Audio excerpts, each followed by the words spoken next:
Day 27 of Journey to a Millionaire.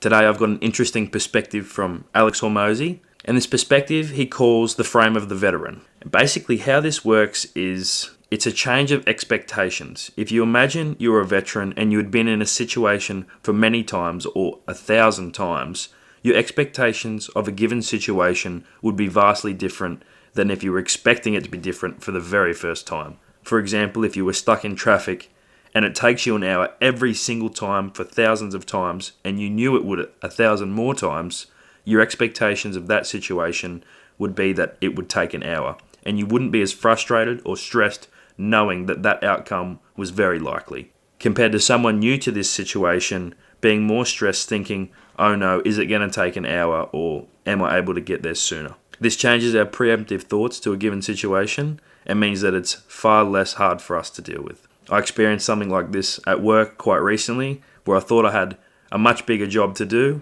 and the boss actually said, don't worry about it. And it was a win-win for my thoughts, because worst case scenario, I was ready to take on the big task, but it was actually joyful that I didn't actually have to do it anyway. But the moral of the story is, if you always go in expecting it to be hard, approaching each situation like a veteran to that specific situation, you will never have your expectations shattered, and you will always be ready to face it promptly. Cheers.